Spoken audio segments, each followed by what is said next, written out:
Radio Asmi yang 96 FM dari Bandung. Assalamualaikum warahmatullahi wabarakatuh. Selamat sore sahabat kreatif. Udah mulai hujan nih Bandung, terutama kawasan Diponegoro dan sekitarnya. Jadi buat kamu yang terlebih di jalan, hati-hati ya sahabat ya. Ada Vera Arlita seperti biasa hari Selasa di gelaran terapi sampai jam 4 sore nanti 22 Juli 2014. Iya, sekarang kita sudah terhubung bersama Dr. Karin, sahabat kreatif yang minggu lalu tuh datang langsung ya ke studio Pro 2 nemenin Vera di sini. Tapi sore hari ini kita bakal ngobrol sama Dr. Putri Karina dari Melinda Hospital via telepon aja.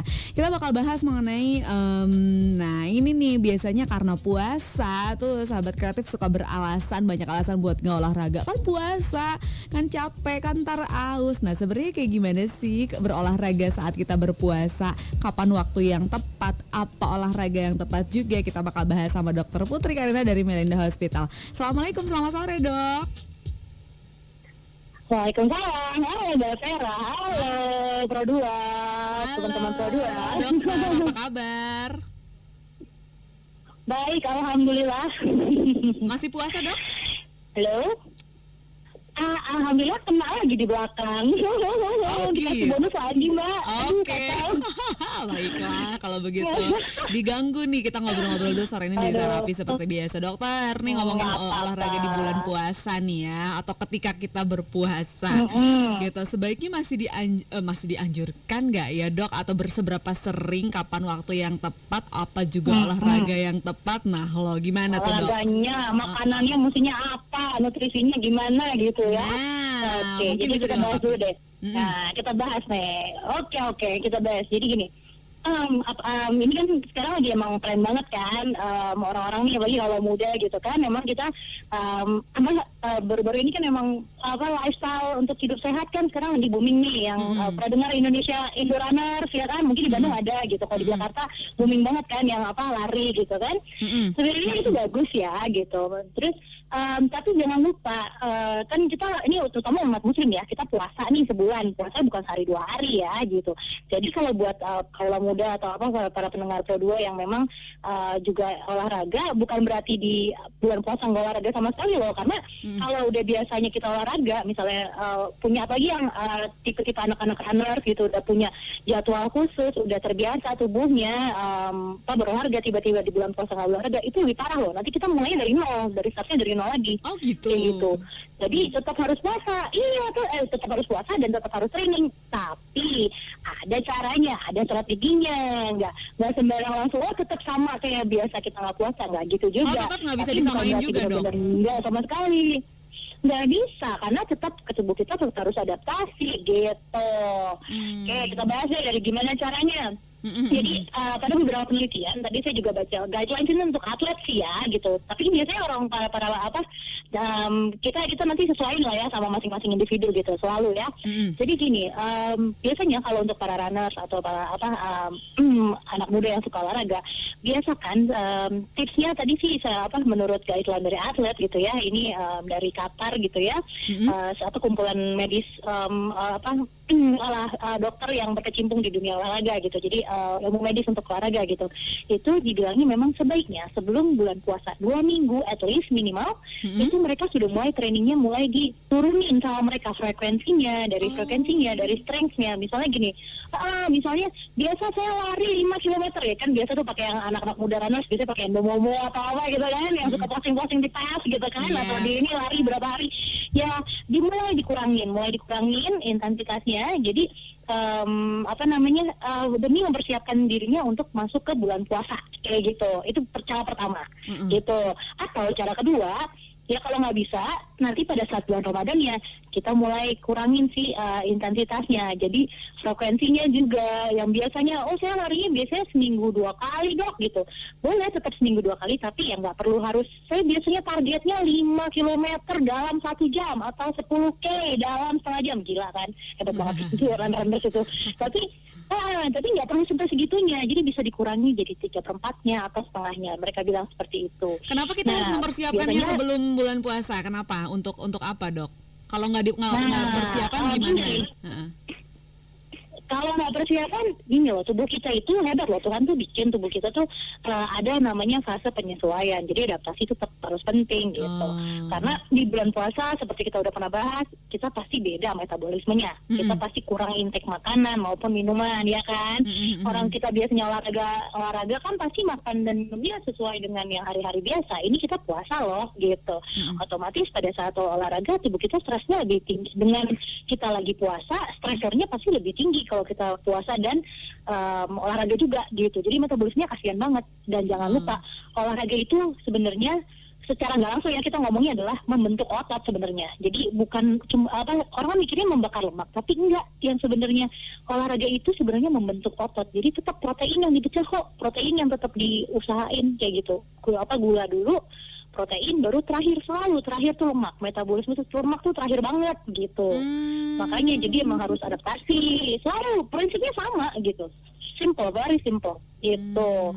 Jadi harus sebaiknya sih memang dibilangnya adaptasi dulu. Pertama itu.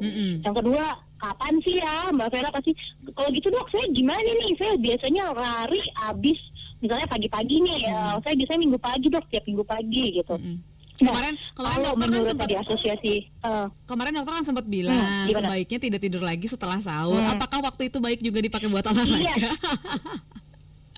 Nah, ini banyak pendapat dari para ahli yang masih bertentangan. Ada beberapa institut di European Physician bilangnya boleh sih gitu ya. Terus sebagian peneliti yang di Qatar juga bilangnya boleh, tapi itu untuk well trained atlet. Jadi atlet yang memang biasanya dia sehari 2 kali gitu. Jadi jadwalnya adalah misalnya dia puasa nih sahur jam 4 sampai jam 5.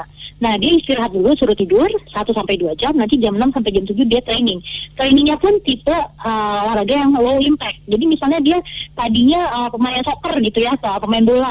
Nah, pagi-pagi itu bukan buat training yang lari bola, lari terus nendang bola gitu, enggak, tapi yang cuma juggling, cuma lari kecil kayak gitu. Jadi yang low impact, bukan yang high impact gitu.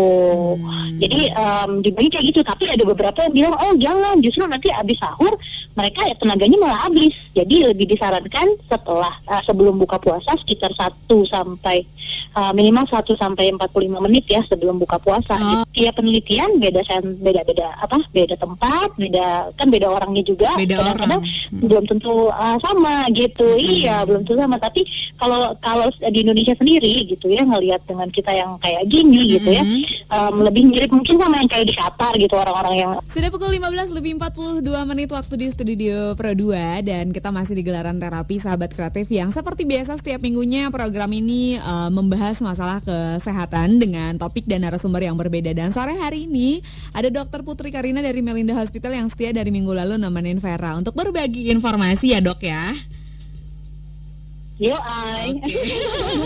Setia banget. Nah, sore ini kita ngomongin tentang olahraga ketika kita berpuasa. Tadi dokter Karin bilang tetap loh disarankan jangan sampai enggak sama sekali, karena tetap aja ya dok ya, olahraga itu penting even kita sedang berpuasa. Cuman waktu dan olahraganya apa itu mungkin yang harus diperhatikan oleh masing-masing orang. Nah, tadi dokter Karin bilang sebaiknya sih kalau dilihat secara orang Indonesia mungkin lebih tepatnya tuh waktu-waktu mendekati buka sahabat kreatif, supaya kalaupun ada gula, ada energi yang terkuras tuh bentar lagi juga kebalikin lagi gitu ya dok ya. Benar banget. Nah, gitu, sekarang benar. olahraga yang tepatnya apa dok? Nah, olahraga yang tepat beberapa kali bahkan untuk atlet sendiri pun ya gitu, itu sebenarnya yang low to moderate impact. Jadi sifatnya aktivitasnya tidak terlalu berat. Kayak apa aja sudah kalau dia berat, olahraga berat tuh misalnya kayak olahraga yang peer grouping, kayak misalnya bola futsal itu sebenarnya lumayan moderate to high sih, jadi berat itu agak berat. Jadi kalau mau jogging, it's fine, still okay. Atau cycling, tapi cyclingnya nggak pakai timing yang harus tapi tiap orang beda-beda ya. Maksudnya biasanya punya target. Kayak tadi saya bilang, saya biasanya targetnya 10 kilo dok dalam setengah jam gitu kan gitu. Ya kalau pas puasa jangan 10 kilo amat gitu ya. Dibikin 8 atau 5 kilo udah cukup kok gitu. Jadi ya dikurangi aja sekitar 75%, jadi 70% atau setengahnya kayak gitu. Jadi memang dikatakan seperti itu. Jadi balik lagi masing-masing gitu. Kalau udah biasa renang, ya udah renangnya dilanjutin. Cuma ya jangan dinaikin malah speed up gitu. Jadi lebih ke ya udah, yang penting dia maintenance gitu istilahnya. Jadi menjaga supaya nggak turun gitu staminanya gitu. Ada tipe-tipe orang yang jangankan lagi berpuasa, Dok, nggak lagi puasa aja tuh olahraga malas gitu ya. Apalagi puasa gitu loh. Dampaknya yang itu paling semuanya enggak ya? Termasuk enggak ya? ada lah, Dok. Ada orang lain. Oke. Sebenarnya gini. Kita ini buat muslim ya terus. Ya. Rasulullah ya kan jago berkuda, jago memanah. Bahkan beliau kalau bercanda sama istrinya sempat kan olahraga gitu, bertanding lari gitu ya. Nah, sebenarnya kita tuh harus tetap olahraga. Kenapa?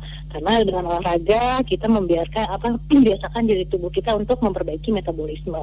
Olahraga akan ini kita ngomongin lagi tidak saat puasa ya, kita ngomongnya gitu. Tapi puasa pun tetap dianjurkan memang gitu, karena ya kalau misalnya yang biasa nggak kalau nggak puasa aja nggak olahraga, terus puasa mau olahraga, ya saya saranin jangan selalu ngikutin yang emang udah biasa olahraga gitu. Jadi ya udah cukup daripada ngabuburit dengerin maksudnya nonton atau jalan-jalan gak jelas, lebih baik ya jogging keliling komplek atau sama teman-teman gitu, daripada ngegosip kan mendingan olahraga gitu boleh, atau treadmill depan TV tetap aja nonton gosip tapi treadmill gitu.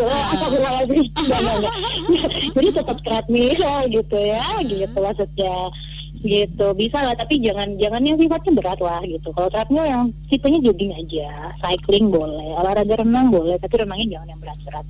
Ya bebas aja gitu. Sebaiknya berapa kali dalam seminggu, Dok?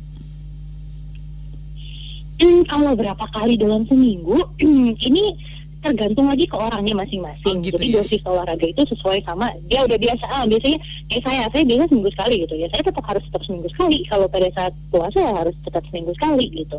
Kalau ada kan karena yang atlet yang kayak tadi saya bilang, kalau di bukunya itu sendiri guidelines untuk atlet, kalau dia udah biasa sehari 2 kali, kalau mereka tetap sehari 2 kali, cuma di jamnya dikurangin, intensitas yang tadi saya bilang, biasanya yang kayak pemain bola tadi saya bilang biasanya lari puter berapa kali lapangan, ini ya udah juggling aja. Kalau olahraganya pagi juggling mereka kayak gitu, atau sore-sore cuma juggling, cuma latihan nendang gitu aja, oper-oper, tapi nggak yang lari bener-bener yang bener-bener di game match gitu, enggak kayak gitu. Efek latihan tanding enggak. Efek yang dihasilkan ketika seseorang sebelum bulan puasa dia benar-benar rutin berolahraga, giliran berpuasa dia stop sama sekali, apa sih, Dok?